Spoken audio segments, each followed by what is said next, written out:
الله الرحمن الرحيم نحمده ونصلي على رسوله الكريم أما بعد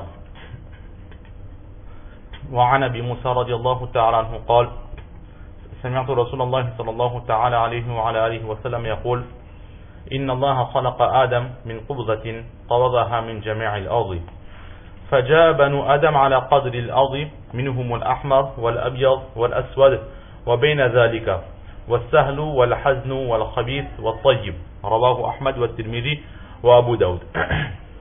Par la grâce d'Allah, nous avons devant nous un autre hadith dans ce chapitre de la foi sur la destinée, dans la deuxième partie de ce chapitre, un hadith qui nous est rapporté par Hazrat Abu Musa Ash'ari radiyallahu ta'ala an, que nous avons déjà vu la biographie.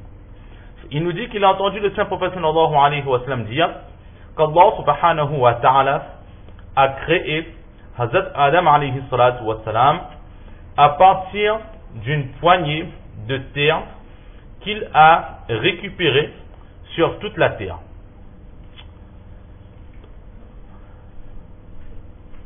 Alors, il faut savoir que l'être humain, Hazrat Adam alayhi salatu wa salam, le père de l'humanité, a été créé avec une poignée de terre. Mais dans sa conception, il n'y a pas que de la terre, mais Allah subhanahu wa ta'ala, comme nous l'avions déjà dit précédemment, a utilisé aussi d'autres matériaux pour la construction de l'être humain. Cependant, étant donné que la terre est l'élément prédominant de cette créature, c'est pour cela qu'en général, nous disons que l'être humain a été créé à partir de terre. Et là, le saint prophète sallallahu alayhi wa sallam dit que Allah a créé cet être humain à partir d'une poignée de terre, mais qui vient d'un peu partout sur la terre qu'il a récupéré. Il faut savoir que ce n'est pas Allah lui-même qui a récupéré cette terre, mais il a envoyé un ange pour le récupérer. L'ange qui a récupéré cette poignée de terre, c'est qui? C'est Hazrat Israël alayhi salatu wa salam, que l'on appelle encore l'ange de la mort.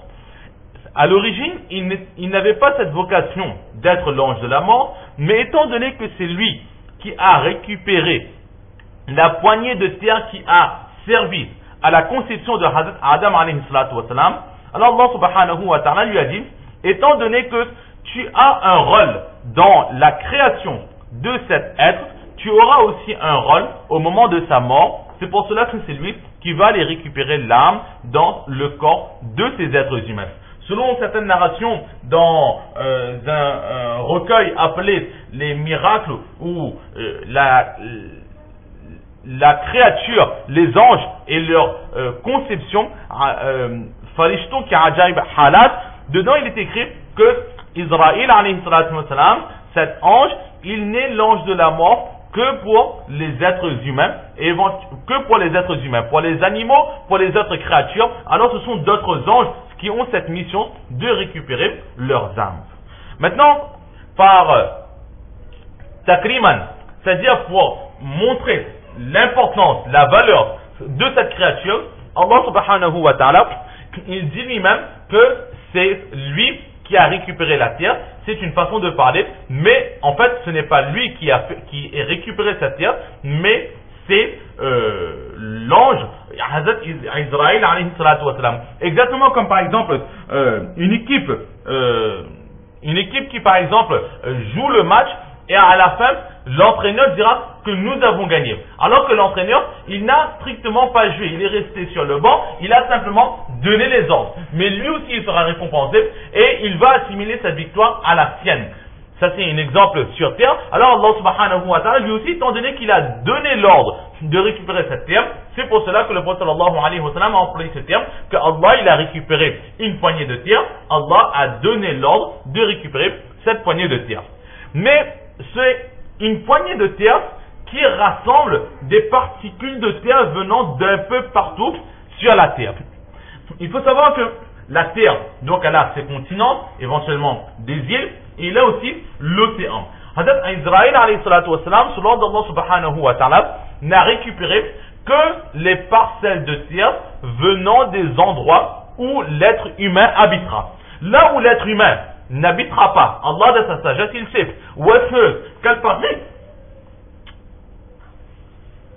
quelle partie de la terre sera habitée par l'être humain et quelle partie ne sera pas habitée par l'être humain, alors par rapport à cela, Hazrat Israël alayhi salatu wassalam, il va récupérer ces parcelles de terre. Par exemple, sous les océans, il n'y a aucun être humain qui habite, alors il n'y a pas de terre venant des océans qui a été récupérée pour la création de Hazrat Adam alayhi salatu wassalam.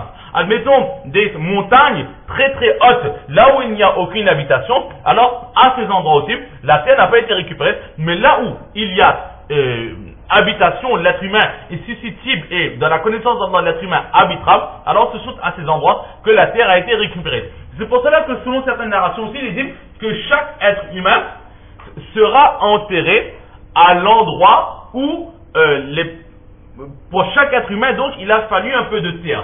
Alors là où notre terre, l'endroit où la terre a été récupérée pour notre conception à nous, alors nous serons enterrés à ce même endroit. En d'autres termes, là où Hazrat Israël, il a pris de la terre pour notre conception, à ce même endroit, lorsque Israël nous donnera la mort, alors notre corps sera rendu à cette terre et cette terre donc récupérera ce que Hazrat Israël avait pris avec elle. Maintenant, Allama Suyuti alayhi rahma, dans un tafsir, il nous explique, il nous rapporte un récit de Hazrat Abu Huraira radiallahu ta'ala qui dit que la terre fut créée 2000 années avant la terre. Alors, les compagnons questionnaient au prophète d'Allah, comment se fait-il que la Kaaba à Makkah Mukarrama, donc cette Kaaba, comment se fait-il qu'elle ait été construite, qu'elle ait été créée par Allah 2000 années avant la terre, alors que cette Kaaba repose elle-même sur la terre. Et c'est là que le prophète sallallahu alayhi wa sallam va dire qu'à l'origine, avant même la construction de cette terre, il y avait un monticule de terre. Et tout autour, il n'y avait que de l'eau.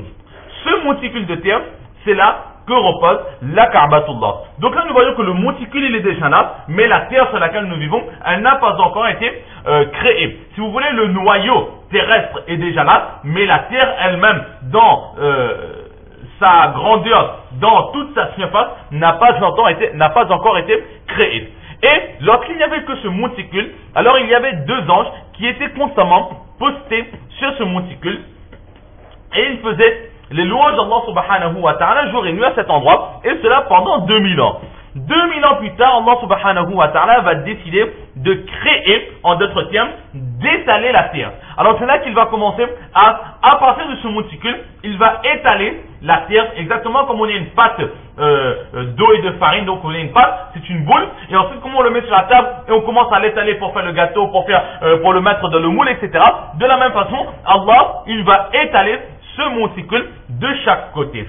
Et de cette façon, la terre sera créée, sera étalée, et à l'endroit où il y avait ce monticule, qu'on pourra qualifier du centre de la terre, c'est là que sera mise en place la Ka'batullah. La Kaaba, ce n'est pas simplement ce morceau de brique que nous voyons, mais de la 7e terre jusqu'au 7e ciel, toute cette partie-là entre dans la sainteté de la Kaaba.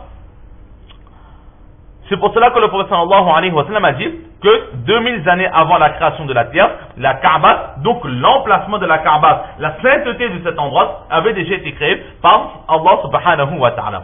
Maintenant arrive le moment de créer l'être humain. Et le saint prophète sallallahu alayhi wa sallam continue, il dit que Allah subhanahu wa ta'ala va ordonner à un ange d'aller sur la terre pour récupérer un peu de terre. Cet ange, c'était qui? C'était un ange qui avait pour mission de porter sur ses épaules le trône d'Allah subhanahu wa ta'ala. Il arrivera sur la terre et il voudra récupérer un peu de terre, donc quelques grains de poussière ici, quelques grains de poussière par là-bas, quelques grains de poussière par ici. Il faut savoir, comme on l'a dit, que là où il y a habitation, alors à ces endroits, il y aura un peu de terre qui sera pris. Et en tout et pour tout, il faudra une poignée. Donc ce sera vraiment minime, à chaque endroit, on prendra un petit peu. Alors l'ange voudra commencer à prendre, mais là, la terre va l'implorer. La terre implorera cet ange et lui suppliera de ne pas prendre de terre avec elle. L'ange dira que c'est l'ordre d'Allah subhanahu wa ta'ala. Et là, la terre mettra en avant son argumentation et sa défense et dira que oui, mais je sais que de cette terre que tu prends en moi, donc un peu de moi, de cela sera créé une créature. et cette créature désobéira à Allah subhanahu wa ta'ala. Et à cause de cette désobéissance, il devra aller dans l'enfer.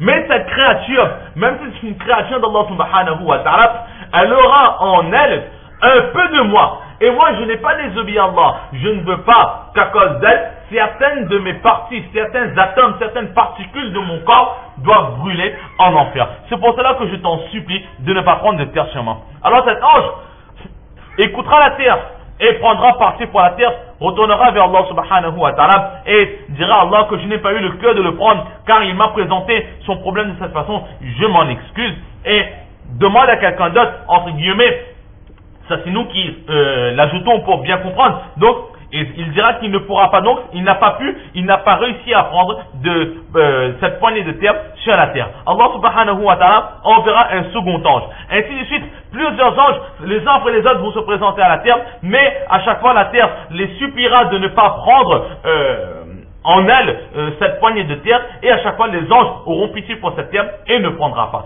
Jusqu'au moment où Allah subhanahu wa ta'ala dira à Hazrat Israël alayhi salatu wa salam d'aller sur terre et de prendre cette parcelle de terre. Et là, la terre suppliera de la même façon qu'elle a fait pour les autres anges, mais là, l'ange de la mort dira que Allah subhanahu wa ta'ala mérite plus